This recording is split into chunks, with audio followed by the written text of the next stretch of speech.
Salutare, dragi prieteni! De la Oradea din România, astăzi este 16 septembrie 2025 și ne aflăm în crescătoria noastră de reproducție, unde deja de câteva săptămâni am separat porumbeii, masculi, femele, și unde, după cum vedeți și pe filmări, avem ultima serie de pui care a rămas pe boxe.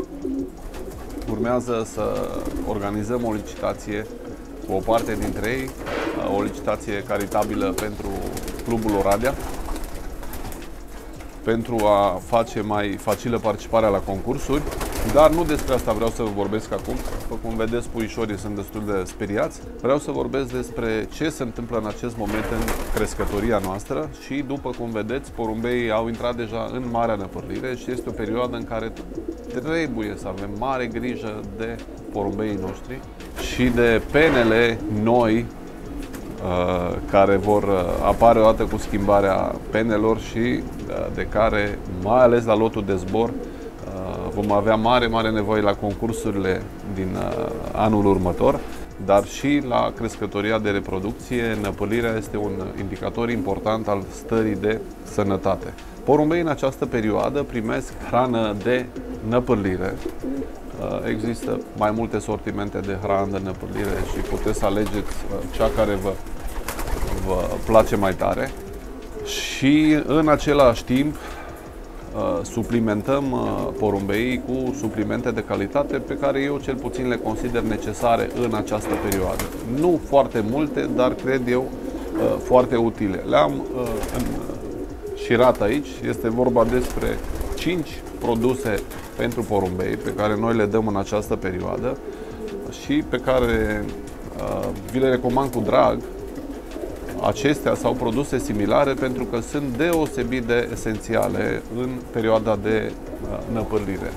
Am să vă spun pe scurt programul pe care îl facem. Îl am aici pe telefon ca să nu greșesc, așa cum l-am trimis lui Claudiu, colegul meu care mă ajută cu îngrijirea porumbeilor de reproducție. Așadar, lunea dimineața dăm o combinație de aminoforte cu Magic, jumate de doză, adică 7,5 ml la litru de apă aminoforte și 1 ml de Magic.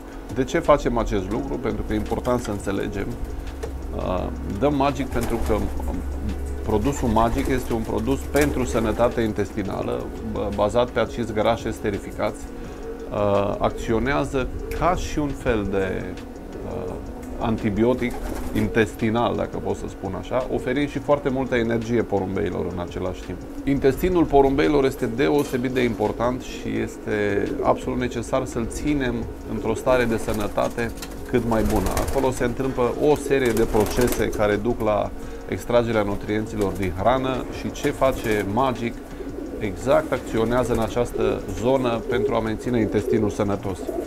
În plus, aminoforte este o combinație de aminoacizi. Aminoacizii sunt precursorii proteinelor, iar porumbeii au nevoie de multe proteină în perioada schimbării penelor, plus electroliți și vitaminele B, care din nou sunt esențiale inclusiv în procesul de năpârlire. Deci dăm această combinație pe care și eu am învățat-o de la Yuri de Blanc, chiar nu știam. Deși sunt produsele noastre, nu știam de utilizarea lor împreună și mi se pare extraordinară. Seara dăm porumbeilor Herbasan cu propolis. Despre propolis nu știu dacă are rost să vă mai fac descrieri. Este un produs 100% natural, un produs al albinelor, un antibiotic natural și un imunostimulator extraordinar de bun. Iar Herbasan este un produs nou care are la bază oregano, scorțișoară, acid citric și sare. Foarte bun pe zona de sănătate și am deja câțiva colegi care îl folosesc și sunt extraordinar de încântați. Marțea dimineața dăm Platinum Mult, un produs dezvoltat special cu foarte multă metionină care ajută la creșterea penelor sănătoase. Deci un produs dezvoltat special pentru năpârlire. Seara, din nou, aceste două produse naturale, propolis cu Herbasan. Miercuri dăm ca și luni aminoforte cu Magic și Herbasan cu propolis. Joi din nou Platinum Mult, vineri Aminoforte cu Magic, seara din nou Herbasan cu Propolis, iar sâmbătă dăm Platinum, adică le dăm alternativ, mai puțin duminică când dăm porumbeilor apă curată. Herbasan și Propolis, porumbei au continuu în apa de seară, sunt un mix de chestii naturale care ajută foarte mult sănătatea naturală, imunitatea.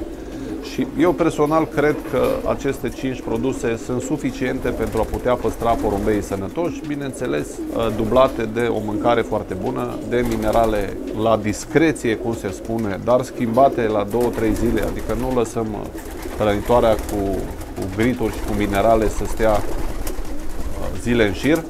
Și sunt sigur că prin această combinație porumbeii vor beneficia de o năpârlire foarte, foarte bună.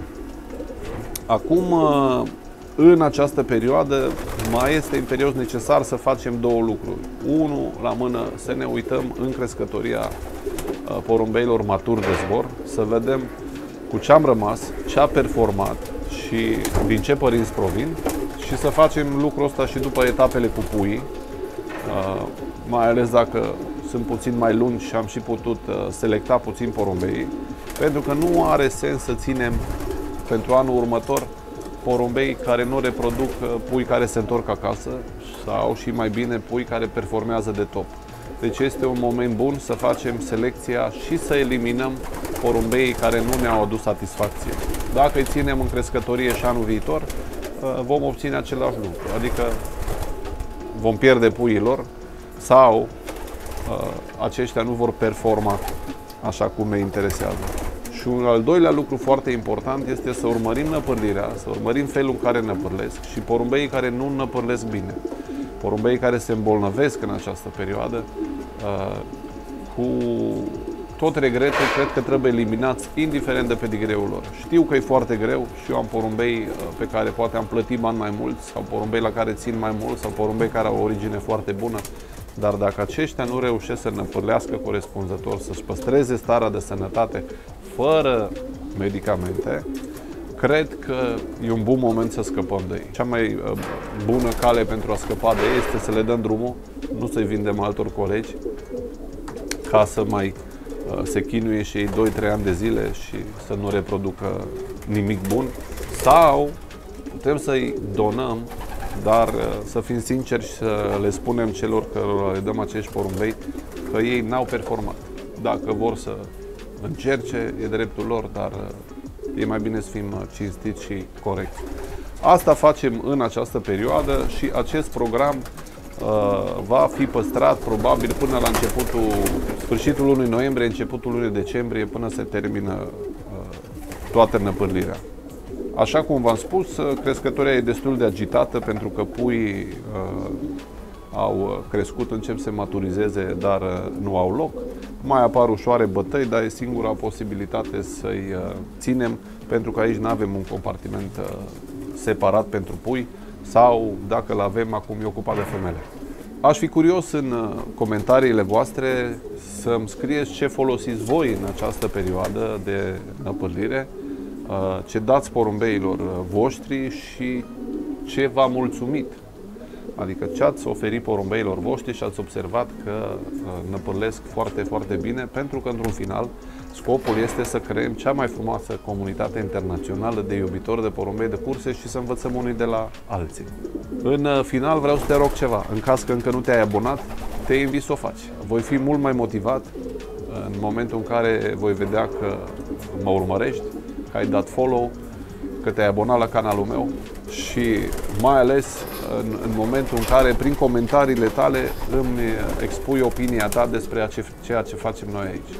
Urmează să descoperim niște crescători de excepție și, bineînțeles, să învățăm împreună. Până atunci, însă, multe salutări de la Oradea.